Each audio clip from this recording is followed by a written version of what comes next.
Hello everyone, welcome back to our channel. आज हम शुरू करने वाले हैं इंडियन पिनल कोड का चैप्टर 16 का पार्ट 3। पार्ट 1 में हमने डिस्कस किया था सेक्शन 299 और 300 को। पार्ट 2 के अंदर हमने डिस्कस किया था सेक्शन 301 से लेकर 308 तक। पार्ट 3 में हमने डिस्कस किया था 309 से लेकर 318 तक। आज हम डिस्कस करने वाले पार्ट 4। इसमें हम आज डिस्कस करने वाले हमारे मेन टॉपिक होंगे। आज के हमारे मेन टॉपिक होंगे इसके अंदर हम डिस्कस करने वाले हर्ट के बारे में। हम डिस्कस करने वाले एसिड अटैक के बारे में।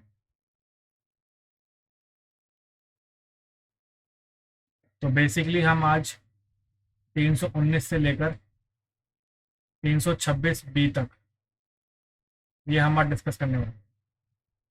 तो शुरू करते हैं। और इससे पहले अगर आपने हमारी आईपीसी की वीडियोस नहीं देखी हैं तो आप हमारी प्लेलिस्ट में आके देख सकते हैं, आपको सारी वीडियोस इजीली अवेलेबल है। तो शुरू करते हैं हमारा आज का टॉपिक हर्ट से।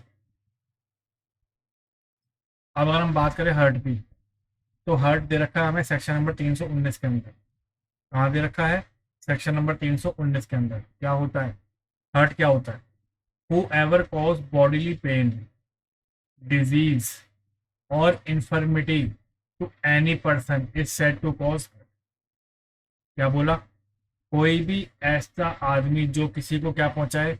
बॉडीली पेन पहुंचाए, कोई बीमारी पहुंचा दे, कोई इन्फर्मिटी कर दे किसी भी आदमी को, तो वो क्या माना जाएगा? उसने हर्ट पहुंचाया। ये हो गई 319 में हर्ट की बात। अब हम देखेंगे 320 में what do you mean by grievous hurt. Hurt तो हमने पढ़ लिया कि हर्ट क्या होता है। किसी भी तरीके की हमने हमने उसको क्षति पहुंचाई, किसी भी तरीके से हमने उसको कोई बीमारी ट्रांसमिट करी, तो वो हो गई हर्ट। अब हम देखेंगे हर्ट का एक एग्रावेटिव फॉर्म होगा ग्रीवियस हर्ट, और वो क्या है वो हमें दिया हुआ है सेक्शन 320 के अंदर। और वो 320 क्या कहता है वो हम देख लेते हैं। Grievous hurt, following kind of hurt only designated as a grievous hurt. ये जो अब फॉर्म्स आएंगी, ये फॉर्म्स ऑफ हर्ट क्या मान जाएंगे? ग्रीवियस हर्ट मान जाएंगे, जिसको कि हम हिंदी में बोलते हैं घोर उपहति। अब पहली फॉर्म है इमैस्कुलेशन।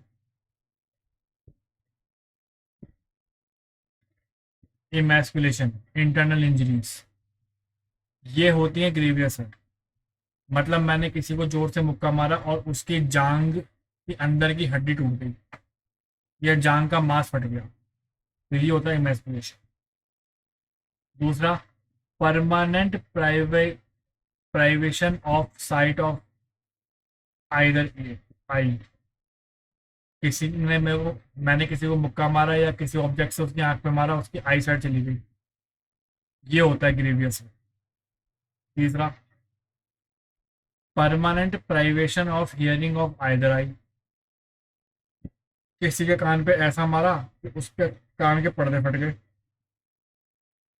अब वो कभी सुन नहीं पाएगा। Privation of any member of a joints, मतलब कोई हाथ की हड्डी तोड़ दी। दूसरा, डिस्ट्रक्शन और permanent impairing of power of any member of a joints. अगला, परमानेंट डिसफिगरमेंट ऑफ हेड और फेस, सर फाड़ दिया, ब्लेड से गाल काट दिए, चेहरे पे वार कर दिया, हमेशा के लिए स्कार रहेगा, उसका दाग हमेशा के लिए रहेगा। फ्रैक्चर और डिसलोकेशन ऑफ बोन और टूथ, दांत तोड़ दिए। अब टूटे हुए दांत वापसी तो आएंगे नहीं, हाँ नकली लगा सकते हो, वैसे तो वापसी आएंगे नहीं।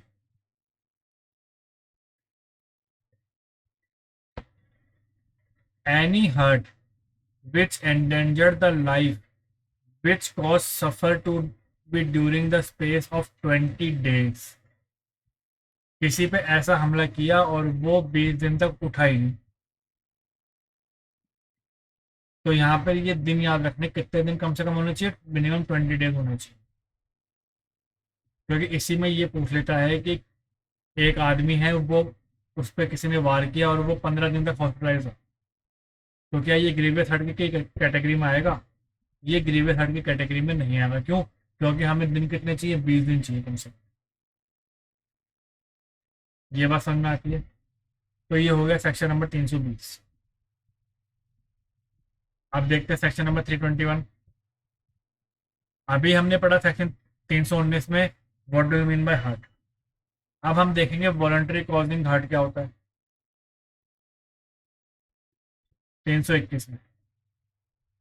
Who ever does any act, कोई भी एक्ट किया हो with intention of thereby causing hurt to any person, किसी आदमी को हर्ट पहुंचाने के मकसद से किया हो, और with the knowledge that he is likely thereby to cause hurt to any person, ये पता था कि इसके इस एक्ट से किसी आदमी को हर्ट हो सकता है, तो क्या होगा? वो आदमी क्या कहा जाएगा कि उसने वॉलंटरी हर्ट किया है, अपनी इच्छा से हर्ट किया है, ये माना जाएगा। इसमें कुछ खास नहीं डेफिनेशन में, सिर्फ आपको इसका सेक्शन नंबर और इसकी हेडिंग याद है। अभी हमने 321 में पढ़ा वॉलंटरी कॉजिंग हर्ट। अब हम 322 में पढ़ेंगे वॉलंटरी कॉजिंग ग्रीवियस हर्ट। क्या होता है इसको भी देख लेते हैं। Voluntary causing grievous hurt. अब ग्रीवियस हर्ट मैंने बताया था कि हर्ट का एग्रेवेटेड फॉर्म है, और वो जो हमने अभी 8 तरीके देखे थे उन तरीकों में से कुछ भी होगा तो वो हर्ट ग्रीवियस हर्ट माना जाएगा। ये मैंने आपको बता दिया है। Whoever voluntary cause hurt if the hurt which is intent to cause or know himself to be likely to cause grievous hurt, if the hurt which he caused is grievous hurt is said to be voluntary cause grievous hurt। इसमें भी कोई दिक्कत नहीं, simple सी बात है। अब इसकी जो इंपॉर्टेंट है वो है एक्सप्लेनेशन, और वो क्या है?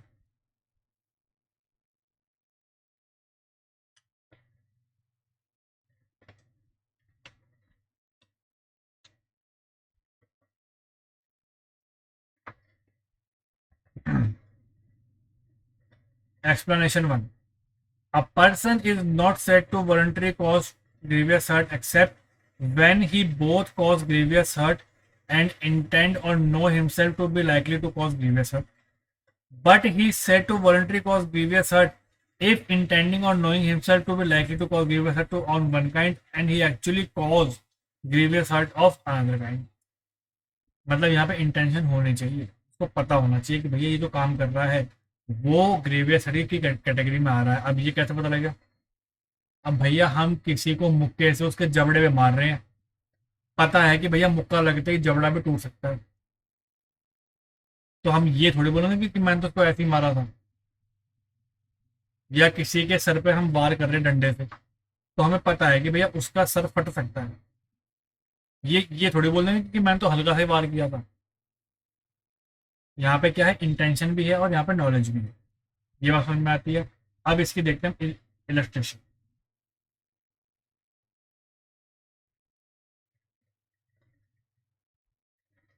इलस्ट्रेशन क्या कहती है? इलस्ट्रेशन कहती है ए इंटेंडिंग और knowing himself to be likely permanently disfigure Z face. पता था कि भैया वो कोई ऐसा एक्ट करेगा जिससे कि उस जेड का फेस हमेशा के लिए खराब हो जाएगा, चाहे ब्लेड से वार करो चाहे किसी और से वार करो, उसका फेस पूरा खराब हो जाएगा। Give Z a blow which does not permanently disfigure the face of Z. अब उसने जो वार किया उससे क्या हुआ? जेड का फेस हमेशा के लिए खराब तो नहीं हुआ, लेकिन इसका मतलब ये नहीं है कि ए ने ग्रीवियस हर्ट नहीं किया। क्यों?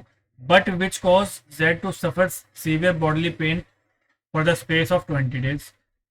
अब जब ए ने जेड के ऊपर वार किया, अब उससे उसका चेहरा तो नहीं बिगड़ा, लेकिन ऐसा पेन हुआ जेड को जिससे कि उसको अस्पताल में भर्ती रहना पड़ा 20 दिन तक। अब यहाँ पर एक बात और थी, अगर किसी आदमी को 20 दिन या उससे ऊपर अस्पताल में रहना पड़ गया तो वो ग्रीवियस हर्ट हो गया उसके साथ। तो यहाँ पर ए ने, हालांकि ए के एक्ट से जेड का फेस नहीं बिगड़ा, लेकिन क्योंकि ए की वजह से जेड 20 दिन या उससे ज्यादा अस्पताल में बिता के आया है ड्यू टू पेन, तो ये क्या होगा? ये भी ग्रीवियस हर्ट की कैटेगरी में आएगा। Explanation. The offence of grievous hurt is not cause unless the offender both cause grievous hurt and intend or know himself to be likely। दोनों बात है। और ये बात किस केस में आई थी? ये बात आई थी रामकरण मोहतान वर्सेस स्टेट की केस में। ये आपका इंपॉर्टेंट पॉइंट जाता है प्री के पॉइंट ऑफ व्यू से। रामकरण मोहतान वर्सेस स्टेट के केस में ये बोला गया था कि अगर हमें ऑफेंस ऑफ ग्रीवियस हर्ट देखना है तो उसके अंदर हमें ये देखना पड़ेगा कि ये जो ग्रीवियस हर्ट हुआ है इसके पीछे इंटेंशन थी और इसके पीछे नॉलेज भी था। अगर ये दोनों नहीं है तो वो ग्रीवियस हर्ट नहीं माना जाएगा। ये बात समझ में आती है? अब आगे देखते हैं अगला सेक्शन, सेक्शन 323। अब सेक्शन 319 के अंदर हम पढ़ के आए थे what do you mean by hurt. अब 319 की पनिशमेंट दे रखी है सेक्शन 323 के अंदर, 323 के अंदर। क्या पनिशमेंट दे रखी है देख लेते हैं। Punishment for voluntary causing grievous hurt, whoever except in the case provided by the section 334। अब सेक्शन 334 क्या है?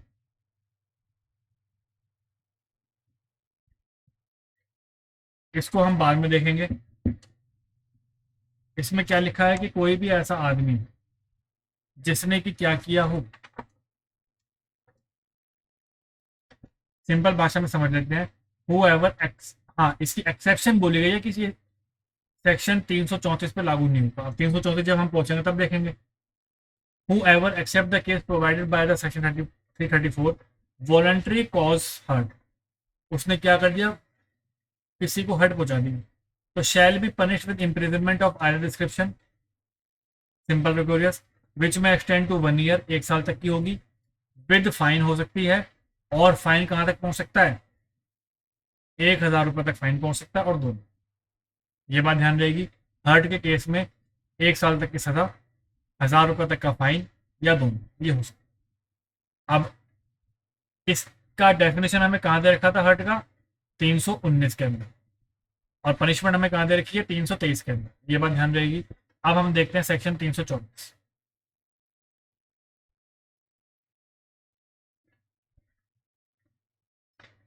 अब हमने 319 में पढ़ा था हर्ट की डेफिनेशन, 323 में हमने पढ़ लिया है उसकी पनिशमेंट। अब हर्ट कोई ऐसा किया हो, किसके द्वारा किया हो? किसी धारदार हथियार के द्वारा किया हो, तो वो हो गया 324। क्या है? Voluntary causing hurt by dangerous weapon और मीन्स, डेंजरस हथियारों के द्वारा हर्ट किया गया। Whoever except in the case provided by section 334, ये हम बाद में देखेंगे 334 क्या होता है।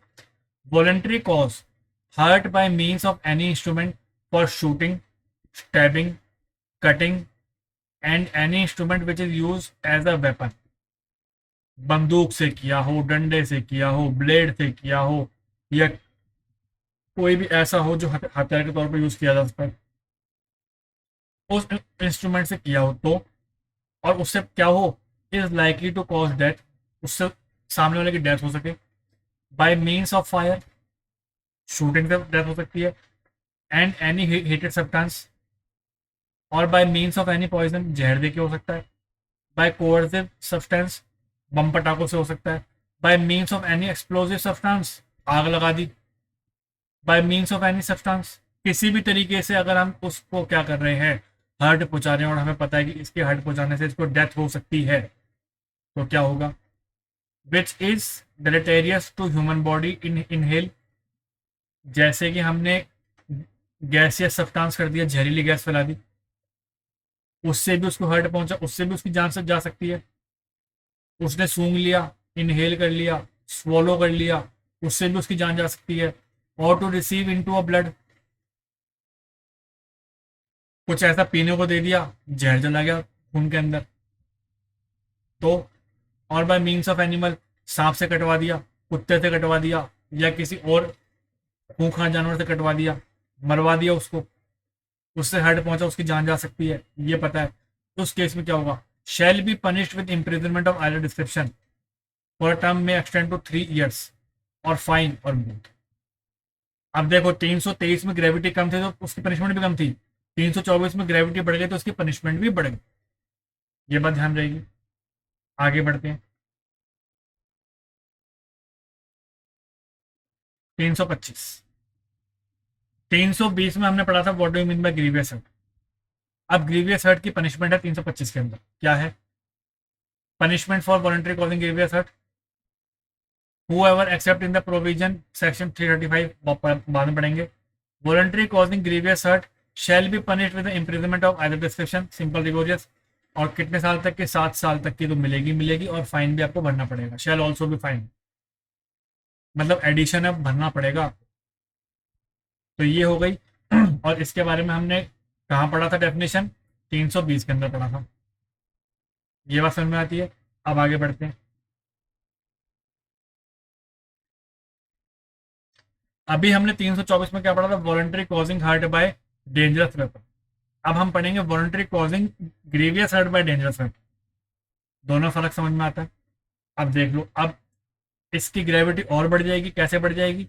Voluntary causing grievous hurt by dangerous weapon whoever except in the case provided by section 335 voluntary cause grievous hurt by means of instrument of shooting stabbing cutting any instrument used as a weapon of offense। ऊपर वाली बात है। likely to death, death हो सकती है। Fire है, heat substance है, by means of any poison, जहर दे के मारने वाली बात है। ये सारी बात सेम है। अब इसमें हमें क्या देखना है? Shall be punished with imprisonment of life और with imprisonment of either description extend to 10 years and shall also be liable to fine.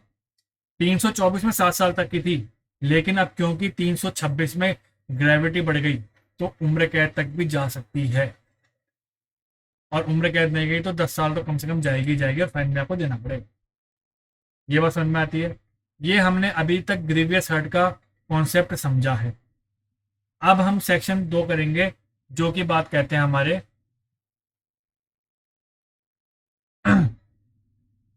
Section 326A और 326B। ये एसिड अटैक के ऊपर आए हैं और ये बहुत इंपॉर्टेंट है अपने।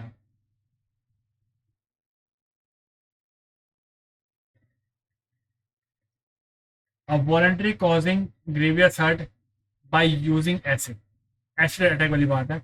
whoever cause permanent or partial damage or deformity or bumps or maims or disfigure disable any part or parts of the body of a person, किसके द्वारा?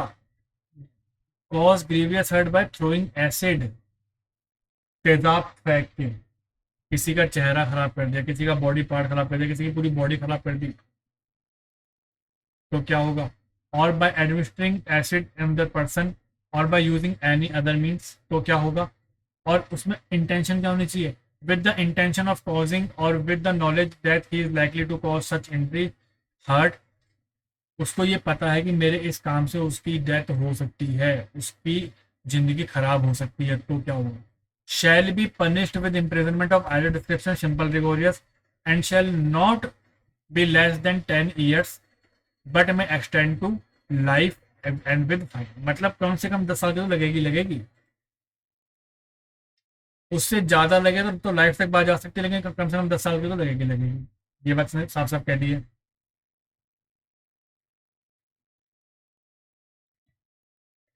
ये बात इसने साफ साफ कह दी है कि कम से कम 10 साल तो है ही। अब उसके आगे क्या है वो भी देख लेते हैं। Provided that such fine shall be just and reasonable to meet medical expensive of treatment of the victim, और जो फाइन है वो उस विक्टिम की जो मेडिकल एक्सपेंसेस है, उसको जो सफरिंग हुई है उसको मीट करते हुए दिखेंगी। और ये अमेंडमेंट कब आई थी? 2013। ये पूछ सकता है आपसे। ये बात समझ में आती है। अब हम देखते हैं सेक्शन 326B।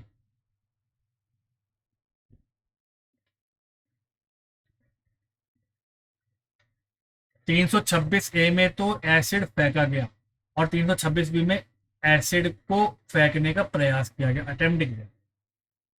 तो इसमें क्या होगा? whoever throw or attempt to throw acid on any person or attempt to administer acid to any person or attempt to use any other means with intention of causing permanent partial damage or deformity bumps to